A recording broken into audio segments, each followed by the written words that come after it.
जय श्री हरि विष्णु। भगवान विष्णु सबका मंगल करें। जय सनातनी के इस अंक में आज हम जानेंगे श्रवण करेंगे वर्ष 2026 स्कंद पुराणे वैष्णव खंड के अंतर्गत वैशाख मास महात्म्य कथा अध्याय 3। तो सब प्रेम से बोलिए विष्णु भगवान की जय, गणेश जी महाराज की जय, उमापति महादेव की जय। पद्म पुराण स्कंद पुराण के अंतर्गत वैशाख मास महात्म्य का तीसरा अध्याय राजा पुरियासा की कथा का वर्णन करता है, जिसमें भगवान विष्णु की भक्ति, वैशाख स्नान, दान और नियमों का पालन करके सभी पापों से मुक्ति और भगवान विष्णु लोक की प्राप्ति का महत्व बताया गया है। यह कथा राजा को धर्मपरायणता और माधव विष्णु के प्रिय माह के फल के बारे में बताती है। यह अध्याय राजा पुरियासा के जीवन और वैशाख मास के उत्तम फलों पर केंद्रित है। कथा में बताया गया है कि जो मनुष्य वैशाख के महीने में नियम पूर्वक भगवान विष्णु की पूजा, पवित्र नदियों में स्नान कर और दान करता है, वह जन्म मरण के बंधन से मुक्त हो जाता है। वैशाख महीना माधव भगवान विष्णु को अत्यंत प्रिय है, इसलिए इस दौरान किए गए व्रत और सेवा का फल अक्षय कभी नष्ट न होने वाला होता है।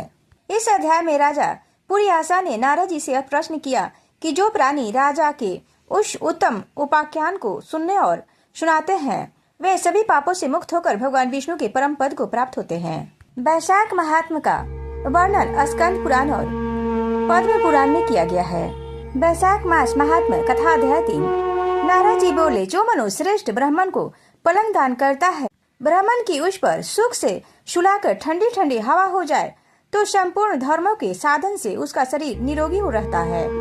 इस दान से सब पाप और ताप शांत हो और दूर हो जाते हैं। वह मनुष्य दुर्लभ से दुर्लभ पद पाता है। जो मनुष्य वैशाख में धूप से थके हुए ब्राह्मणों को सुंदर श्रम नाशक पलंग दान करता है, वह मनुष्य, हे राजन, संसार के जन्म मरण और वृद्ध अवस्था के कष्ट नहीं भोगता। उस पलंग पर ब्राह्मण के शयन करने से जीवन भर के आने वाले अनजानों में किए हुए पाप नष्ट हो जाते हैं। हे राजेंद्र, उसके पाप ऐसे नष्ट हो जाते हैं जैसे अग्नि के स्पर्श से कपूर नष्ट हो जाता है, और वह मनुष्य निश्चय ही ब्रह्म पद को चला जाता है। जो मनुष्य वैशाख मास में साया दान करता है, वह मनुष्य इसी जन्म में संपूर्ण भोग पदार्थों को भोगता है। उसके कुल में बहुत से मनुष्य होते हैं, उसको कोई रोग नहीं होता है, उसे बड़ी आयु, धैर्य, निरोगता और यश मिलता है। उस धर्मात्मा के कुल में 100 पीढ़ी तक कोई अधर्मी नहीं होता है। इस मास में दान आदि करने का अपार फल होता है। वैशाख के धर्मों को इस तरह करने वाला धर्मात्मा पुरुष सब भोगों को भोग कर अपना शरीर त्यागता है। जो वेद पाठी ब्राह्मण को तकिया दान देता है, उसके सभी पाप नष्ट हो जाते हैं और अंत में ब्रह्म पद प्राप्त होता है। बिना इसके दान किए मनुष्य सुख पूर्वक नहीं सो पाता है, और उसके दान करने से बड़ा सबका आश्रय बनकर पृथ्वी का राज भोगता है। हे राजन, वह मनुष्य 7 जन्म तक सदा सुखी रहता है, धर्मपरायण और विजयी होता है, फिर अपने 7 कुलों समेत मुक्त हो जाता है। जो मनुष्य चटाई अथवा किसी प्रकार का आसन देता है, जिस पर पत्र शाही विष्णु भगवान स्वयं विराजते हैं, जैसे जल में पड़ी हुई ऊन नहीं भीगता है, वैसे ही संसारी जीव संसार के बंधन को नहीं प्राप्त होता है। चटाई को देने वाला पुरुष आसन और शया पर आरूढ़ हो सब तरह सुखी रहता है। शयन करने के लिए चटाई और कंबल दान देता है, वह मुक्त हो जाता है, इसमें तनिक भी संदेह नहीं है।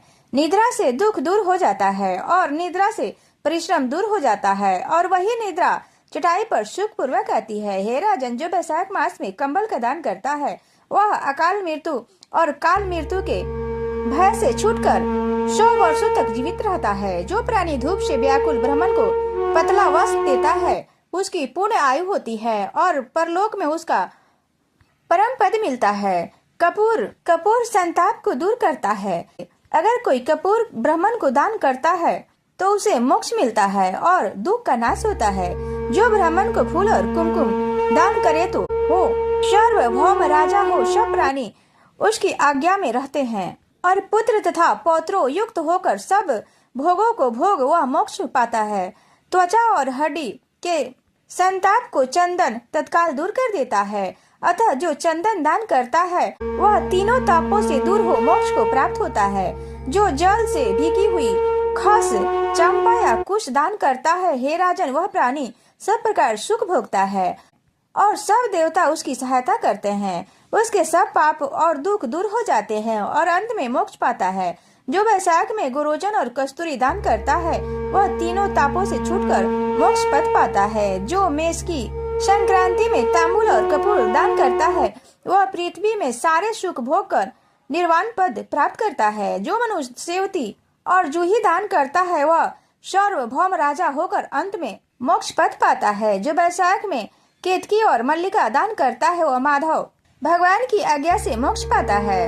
अगर यह वीडियो अच्छी लगे तो चैनल को सब्सक्राइब और वीडियो को लाइक शेयर अवश्य करें। जो मनुष्य ब्राह्मण को सुपारी और अन्य सुगंधित द्रव्यों का दान देता है और हे राजन जो नारियल का दान करता है उसके पुण्य के फल चित लगाकर सुनो।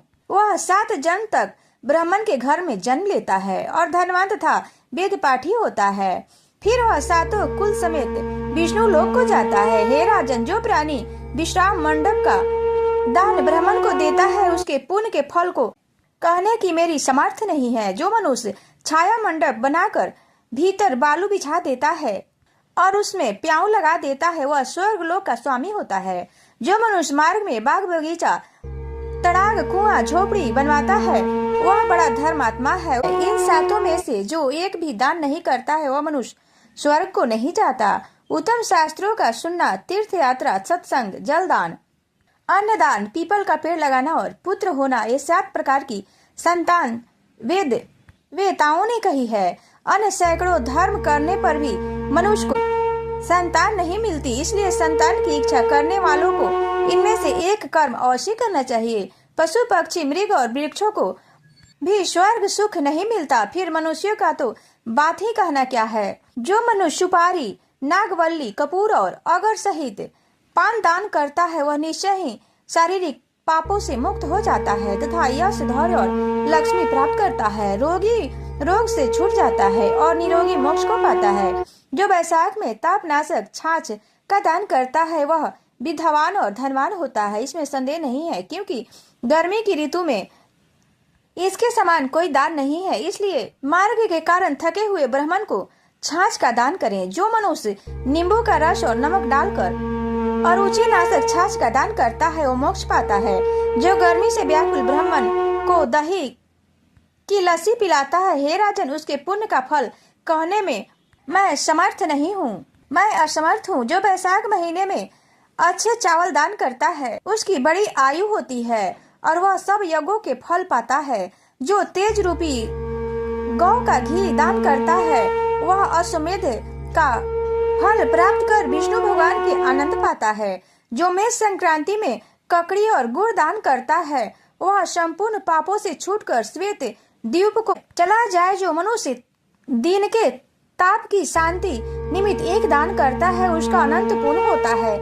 जो सायंकाल श्रम के शांति के लिए पने का दान करता है वह संपूर्ण पापों से छूटकर विष्णु की सानिध्य प्राप्त करता है। जो सायंकाल के समय ब्राह्मण को फल और पान दान करे उस दान से पितरों को निश्चय सुधा पान मिलता है। जो वैशाख महीने के पके आम के फल और पन्ने का दान करता है उसके सब पाप निश्चय ही दूर हो जाते हैं। वैशाख महीना की अमावस्या को पेय से भरे घड़े का दान करने से 100 गाया श्राद्ध कर लिया, इसमें संदेह नहीं है। वैशाख की अमावस्या को कस्तूरी, कपूर, मिलफका, खस आदि वस्तुओं से युक्त जल कुंभ का दान जो पितरों के लिए करता है उसको 96 श्राद्ध करने का पुण्य निसंदेह प्राप्त हो जाता है। वैशाख मास की यह कथा बताती है कि कैसे सही कर्म और वैशाख के महीने के नियम से पालन करने से पूर्व जन्म के भयंकर पापों का भी नाश हो जाता है। यह मास भगवान विष्णु को अत्यंत प्रिय है और इसमें दान, स्नान तथा भगवान के नाम का स्मरण करने का विशेष महत्व है। इस अध्याय के श्रवण करने से, सुनने से सभी पापों से मुक्ति और भगवान विष्णु की कृपा प्राप्त होती है। तो फिर मिलते हैं कल चौथे अध्याय में।